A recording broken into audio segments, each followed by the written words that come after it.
창원시 가음정동에 자리 잡은 언덕처럼 나지막한 산. 크기가 작은 무덤이 수십 기 자리 잡고 있습니다. 이름도 없고 들꽃만 자란 무덤. 이곳은 누가 주인이었을까요? 바로 옛날 사람들입니다. 창원의 여기저기에서 발견되는 고분들은 우리의 역사에서 잃어버린 여러 가지 사실을 깨우쳐 줍니다.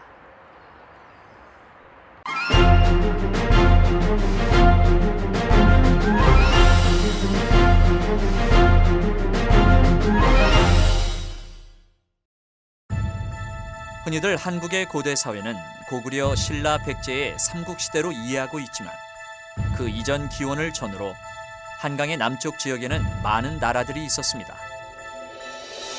지금의 창원 지역에는 포상 8국 중의 하나인 골포국이 있었습니다. 창원에 골포국이라는 나라가 있었는데 그 골포국이 있었던 시기가 언제냐면은 삼국시대 전기, 사만 시기 아니면 변한 시기에 해당되는 시기입니다. 이 시기에는 중국의 기록인 삼국지에 의하면 만 지난 변한이라는 나라가 있었는데 경기도 충청도 전남 지역에는 마한이, 낙동강을 경계로 동쪽에는 진안이, 서남부 지역에는 변안이 있었답니다. 마한에는 백제국을 비롯한 54국이, 진안에는 사로국을 비롯한 12개국이, 변안에도 12개의 나라가 있었습니다. 그 외에도 다른 나라들도 보입니다. 지금의 창원 지역에는 포상 8국 중의 하나인 골포국이 있었습니다. 삼국유사 물개자전에는 골포국의 이름이 뚜렷이 보입니다. 그리고 골포국이 속한 지역인 변안에 관련하여 삼국지 위지동의전 변안조에는 다음과 같이 기록되어 있습니다. 토지는 비옥하여 오곡과 벼를 심기에 적합하다. 나라에서는 철이 생산되는데 한, 외인, 예인들이 모두 와서 살았다. 시장에서 모든 매매는 철로 이루어져 마치 중국에서 돈을 쓰는 것 같다. 고대 국가에서 철이라고 하는 것은 정말 중요한 자산입니다.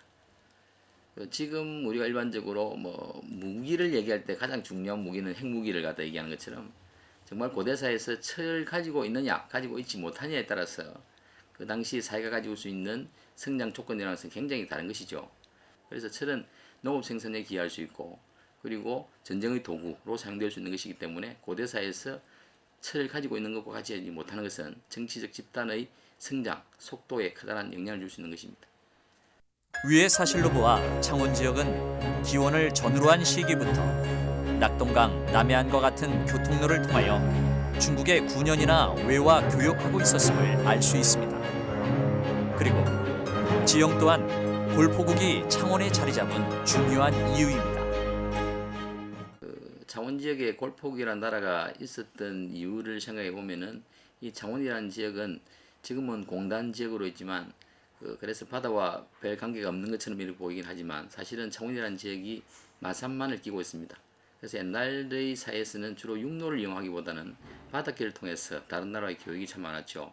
그렇게 본다면은 창원이라고 하는 지역은 마산만을 끼고 있었기 때문에 마산만을 통해서 중국이나 아니면은 한반도의 서북부 지역인 낭랑이 있었던 지역 이런 지역과의 문화적인 교류가 활발했던 그런 조건들을 가지고 있었습니다. 바다를 낀 마산만을 거슬러 올라가면 우리는 갯벌을 만납니다. 그리고 이어지는 강을 만납니다. 그 안에는 산으로 둘러싸인 분지 형태의 비옥한 토지가 우리를 맞이합니다. 고대부터 쭉 사람이 살고 있던 곳, 그리고 철이 있던 곳, 바로 지금의 창원입니다. 포상 8국은 김해 지역, 울산 지역에서 두 차례에 걸친 전쟁을 벌입니다. 이 전쟁에서 골포국은 주도적인 역할을 담당하였습니다.